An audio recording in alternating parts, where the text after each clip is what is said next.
നേപ്പാൾ ദുരന്തവുമായി ബന്ധപ്പെട്ട് നോർക്ക സിഇഒ മാധ്യമങ്ങളെ കാണുന്നുണ്ട്. മലയാളികളുടെ സുരക്ഷാ വിവരങ്ങളൊക്കെ അദ്ദേഹം പങ്കുവെക്കും തത്സമയം. അല്ലല്ല, അത് സെപ്പറേറ്റ് ആണ്. എക്സാക്ട് ലൊക്കേഷൻ എനിക്കിപ്പം പറയാൻ ബുദ്ധിമുട്ടുണ്ട്. ഈ 53 പേരുടെ ലൊക്കേഷൻസ് നമുക്ക് ഇനിയിപ്പോ എംബസി മുഖേന അത് കൺഫേം ചെയ്ത് കിട്ടണം. നമുക്ക് അങ്ങനെ ഒരു വേഗമായിട്ട് ഇന്ന സ്ഥലത്താണെന്ന് പറയാൻ പറ്റുന്നത്. പല രീതിയിലുണ്ട്. ഗ്രൂപ്പായിട്ട് പോയവരുണ്ട്, ഫാമിലി മെമ്പേഴ്സ് വെക്കേഷൻ പോലെ പോയവരുണ്ട്.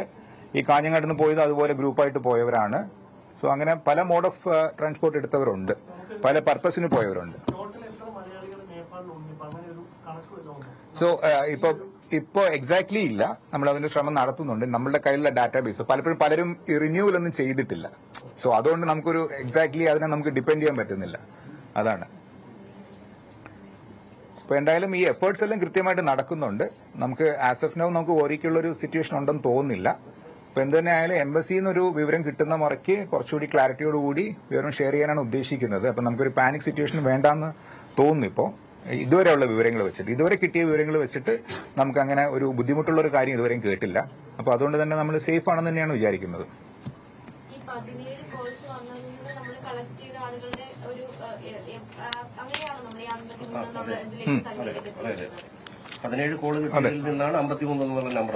ഈ 17 യൂണിറ്റ്സ് ഓഫ് ഇൻഫർമേഷൻ പല സോഴ്സിൽ നിന്ന് വന്നതാണ്. അതിൽ നിന്നാണ് നമ്മൾ 53 പേരിലേക്ക് സീറോ ഡൗൺ ചെയ്തിട്ടുള്ളത്. പല ഡെസ്കിൽ നിന്ന് വന്നതാണ്. CMന്റെ അവിടെ നിന്ന് വന്നതുകൊണ്ട്, മുഖ്യമന്ത്രിയുടെ അവിടെ നിന്ന്, CS ഓഫീസിൽ വന്നതുകൊണ്ട്, നേരിട്ട് നോർക്ക റൂട്ട്സിന്റെ ഹെൽപ്പ് ഡെസ്കിലേക്ക് വന്ന കോൾസ് ഉണ്ട്. ഇതെല്ലാം കൂടെ നമ്മൾ ക്രോസ് ചെക്ക് ചെയ്ത് ഡ്യൂപ്ലിക്കേഷൻ എല്ലാം ഒഴിവാക്കിയിട്ടാണ് ഈ 53ലേക്ക് എത്തിയിരിക്കുന്നത് ആസ് ഓഫ് നൗ. അവിടെ സിറ്റുവേഷൻ ഇതുപോലുള്ളൊരു സിറ്റുവേഷൻസ് ഉണ്ടാവുന്ന സമയത്തുള്ള എല്ലാ ബുദ്ധിമുട്ടുകളും ഉണ്ട്. മെയിൻലി അറിയാലോ, ഒരു സിസ്റ്റം കൊളാപ്സ് തന്നെ ഉണ്ട് പല സ്ഥലങ്ങളിൽ, ഈ ഹിറ്റ് ചെയ്ത സ്ഥലങ്ങളിൽ. അപ്പൊ അതിനെ തുടർന്നുള്ള എല്ലാ ബുദ്ധിമുട്ടുകളും അവിടുത്തെ സിസ്റ്റത്തിനുണ്ട്.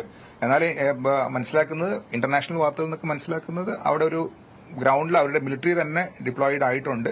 പിന്നെ ഇന്ത്യ ഗവൺമെന്റിന്റെ ഭാഗത്തുനിന്നുള്ള സപ്പോർട്ട്സ് റീച്ച് ചെയ്യുന്നുണ്ട്. അപ്പൊ അതുകൊണ്ട് ഏകദേശം സിറ്റുവേഷൻ കൺട്രോളിലാണെന്നാണ് മനസ്സിലാക്കുന്നത്. സാധ്യത വളരെ കുറവാണ് ഞങ്ങൾ വിലയിരുത്തുന്നത് ഇതുവരെ വെച്ചിട്ട്. കാര്യം ഇന്നലെ വന്ന ലാസ്റ്റ് കോളിന് ശേഷം പിന്നെ നമുക്ക് വേറെ കോൾസ് ഒന്നും വന്നിട്ടില്ല. അപ്പൊ അതിനർത്ഥം ഓൾറെഡി ഇത്രയും സമയം ആയതുകൊണ്ട് ഫാമിലി മെമ്പേഴ്സ് എല്ലാം ഓൾറെഡി അവെയർ ആണ്, ആര് പോയിട്ടുണ്ട്, എങ്ങോട്ട് പോയിട്ടുണ്ട്, അതെല്ലാം ഷെയർഡ് ആണ് ഇപ്പോൾ. അപ്പൊ അതുകൊണ്ടാണ് ഈ 53 ആയിരിക്കും എന്ന് നമ്മൾ വിശ്വസിക്കുന്നത്. പല സമയങ്ങളിലാണ്. അപ്പൊ ലേറ്റസ്റ്റ് അങ്ങനെ നമ്മൾ പിൻ പോയിന്റ് ചെയ്തൊരു ചോദ്യം ചോദിച്ചില്ല. എല്ലാവരും അങ്ങനെ ഒരു ഡിസ്ട്രസ്സിലാണ്. അപ്പൊ നമ്മൾ ചോദിക്കുന്ന സമയത്ത് അങ്ങനെ എക്സാക്ട്ലി ചോദിച്ചില്ല. ഈ ഇൻസിഡന്റ് തലേദിവസങ്ങളാണ് മിക്കവാറും, ആ സമയങ്ങളൊക്കെയാണ്. അപ്പോൾ പലരും ഇങ്ങനെ ഇന്ന സ്ഥലത്തേക്ക് പോകുന്നു എന്ന് പറയാനായിട്ടും ഒക്കെ വിളിച്ചതാണ്. നോർമലി നമ്മൾ യാത്ര പോകുമ്പോൾ വിളിക്കുന്ന പോലുള്ള കോൾസ് ആണ്. അപ്പൊ ഇങ്ങനെ ഒരു ഇവന്റ് അവർ പ്രതീക്ഷിച്ചിട്ടില്ല. അപ്പൊ അത് വെച്ചിട്ടാണ് നമ്മളിപ്പോ ഫർദർ ആയിട്ട് ലൊക്കേഷൻസ് ഐഡന്റിഫൈ ചെയ്യാൻ ശ്രമിക്കുന്നത്. ഇല്ലെന്നാണ് മനസ്സിലാക്കുന്നത്. അപ്പൊ അത് നമുക്കിനി ഫർദർ ആയിട്ട് എടുക്കണം. കാര്യം ഈ നിരന്തരം ഈ ഫാമിലി മെമ്പേഴ്സിനെ വിളിക്കുമ്പോഴൊക്കെ കോൾസ് നമുക്ക് കണക്ട് ആവാത്ത സിറ്റുവേഷൻ ഒക്കെ ഉണ്ട്. അപ്പോൾ ഓരോ തവണയും ഓരോ മൊമെന്റിലും നമ്മൾ ഇടയ്ക്കിടയ്ക്ക് ഗ്യാപ്പ് ഇട്ട് അവരെ വിളിക്കാൻ ശ്രമിക്കുന്നുണ്ട്. എന്തെങ്കിലും പുതിയ ഇൻഫർമേഷൻ ഉണ്ടെങ്കിൽ അവർ വോളണ്ടറി ആയിട്ട് ഷെയർ ചെയ്തില്ലെങ്കിൽ നമ്മൾ അവരെ വിളിച്ച് കളക്ട് ചെയ്യാനായിട്ട് നമുക്ക് ഓൾറെഡി ഹെൽപ്പ് ഡെസ്കിലെ ഒരാൾ ഡെഡിക്കേറ്റഡ് ആയിട്ട് നമ്മൾ വെച്ചിട്ടുണ്ട്.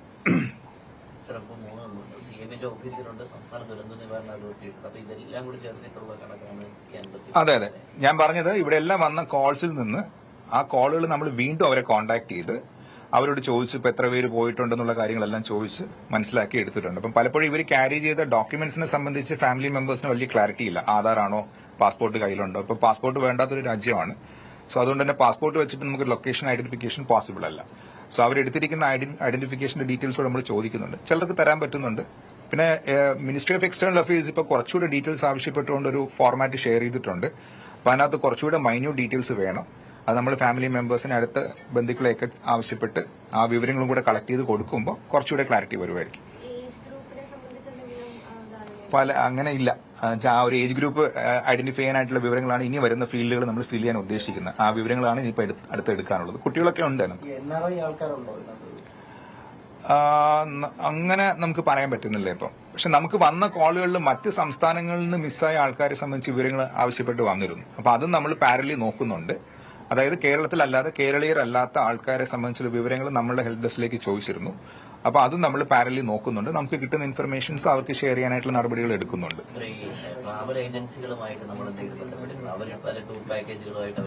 ഈ ടൂർ പാക്കേജസിൽ പോയ ആൾക്കാരുടെ വിവരങ്ങൾ കിട്ടിയിരുന്നു.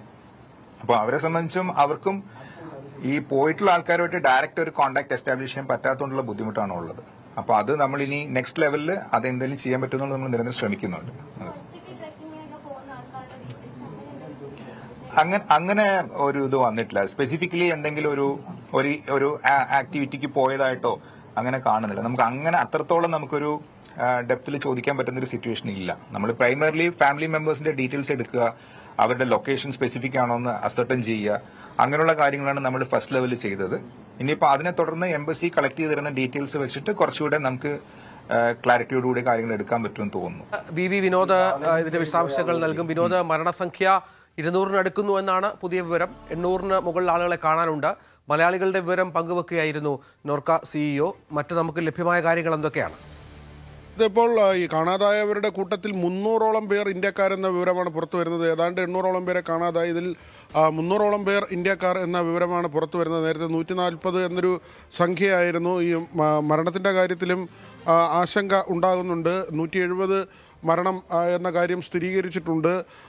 അതോടൊപ്പം തന്നെ ഈ മലയാളികളുടെ കാര്യത്തിൽ ഒരു ആശ്വാസമുണ്ട്. ഈ 53 പേർ എന്ന ഒരു കണക്കിപ്പോൾ നോർക്ക പുറത്തുവിടുമ്പോൾ ഈ 53 പേരും സുരക്ഷിതരാണ് എന്ന വിവരമാണ് കൈമാറുന്നത്.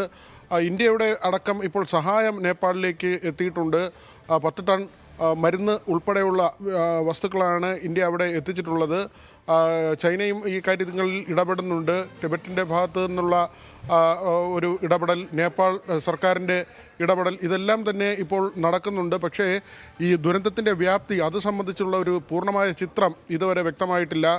എത്ര പേർ ആകെ കാണാതായി, എത്ര മരണം എന്നതിൽ ഒരു സ്ഥിരീകരണം ഉണ്ടായിട്ടില്ല. ഗ്രാമങ്ങൾ ഉൾപ്പെടെ ഒലിച്ചു പോകുന്ന സാഹചര്യമാണ്. ഈ സാപ്പു ബസി തിമൂരെ ഗ്രാമങ്ങൾ, അങ്ങനെ 2 ഗ്രാമങ്ങൾ വലിയ തോതിൽ നശിക്കുന്ന നില. അവിടെ ഈ മാർക്കറ്റുകൾ ഉൾപ്പെടെയാണ് ഒലിച്ചു പോയത്. 12 ജലവൈദ്യുത പദ്ധതികൾ, 19 പാലങ്ങൾ, ഏതാണ്ട് 40 കിലോമീറ്ററോളം ദൂരത്തിലെ റോഡ്, ഇതെല്ലാം തന്നെ നശിച്ചു പോകുന്ന സാഹചര്യമുണ്ടായി. റസുവടി പ്രവിശ്യ, ചൈനയുടെ നിയന്ത്രണത്തിലുള്ള ടിബറ്റിൻ്റെ ഒരു പ്രദേശമാണ്. അവിടെയാണ് ആദ്യം ഈ വെള്ളപ്പാച്ചിൽ ഉണ്ടാകുന്നത്. അതായത് സ്വാഭാവികമായി തന്നെ നമ്മൾ നേരത്തെയൊക്കെ സൂചിപ്പിച്ചതുപോലെ സ്വാഭാവികമായി രൂപപ്പെടുന്ന തടയണയാണ്. ഈ ഐസും മറ്റ് വെള്ളവും ഒക്കെ തന്നെ ഒഴുകിയെത്തി സ്വാഭാവികമായി പ്രകൃതിദത്തമായി രൂപപ്പെടുന്ന തടയണ. അതിൽ വെള്ളം പിന്നീട് സംഭരിക്കപ്പെടുന്നു. ഇത് ക്രമാതീതമാകുമ്പോൾ പൊട്ടി പുറത്തേക്ക് പോകും. അങ്ങനെ ഉണ്ടായൊരു അപകടമാണ് ഈ ഹിമപാതം എന്നൊക്കെ നമ്മൾ പറയുന്നതിൻ്റെ ഒരു വകഭേദം തന്നെയാണ് ഈ സംഭവിച്ചത്. മഴയില്ലാത്ത സമയത്താണ്. അതായത് സാധാരണ ഇങ്ങനെ ഉരുൾപൊട്ടലൊക്കെ ഉണ്ടാകുന്നത് മഴ ഉണ്ടാകുന്ന സമയത്താണ്. പക്ഷേ അത് വല്ലാത്തൊരു സാഹചര്യമാണ്. വളരെ പെട്ടെന്നുണ്ടായ ഒരു സംഭവ വികാസം. മരണം ഇപ്പോൾ 200 അടുക്കുന്നു എന്നാണ് മനസ്സിലാക്കേണ്ടത്. കൂടുതൽ വാർത്തകൾക്ക് News 18 Keralam YouTube channel subscribe ചെയ്യുക.